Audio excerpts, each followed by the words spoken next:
Hi guys, దీనికి కుద్దు అంటారు. దీన్ని వంటగదిలో ఖచ్చితంగా ఈ రోజుల్లో మీరు వాడాలయ్యా. ఒక వంటగదిలో కొద్ది పందార, కొద్ది టీ పొడి, కొద్ది నీరు, కొద్ది పాలు వేసేసి ఉడకబట్టేసి టీ తాగేస్తున్నారు.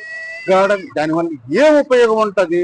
ఆరోగ్యం క్షీణిస్తుంది. ఇదిగో ఇది వంటగదిలో పెట్టి ఇందులో అల్లం ముక్క, లవంగాలు లేకపోతే ఏలక పళ్ళు వేసి కొద్ది శుభ్రంగా దంచండి. కచ్చాపచ్చ దంచి డికాషన్లో వేసి బాగా మరగబెట్టండి. డికాషన్ బాగా మరిగాక పాలు వేసి టీ తయారు చేసి చెంబులు టీ తాగండి.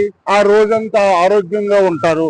అలాగే తులసాకులు మిగతావి దంచుకొని టీ పొడిలో కలిపి తెల్లవారులు ఖచ్చితంగా మీరు తాగినట్లుగా అయితే ఆరోగ్యానికి ఆరోగ్యము, ఆహారానికి ఆహారము. దీని టేస్ట్ దేనిలో రాదు. డైరెక్ట్ గా టీ తాకండి. దీని పేరు కుద్ది. ఈ కుద్ది ఖచ్చితంగా తర్లకోట జంక్షన్ లో దొరుకుతుంది. ప్రతి వంటగదిలో ప్రతి ఒక్కరి ఇంట ఈ కుద్ది ఖచ్చితంగా ఉండాలి.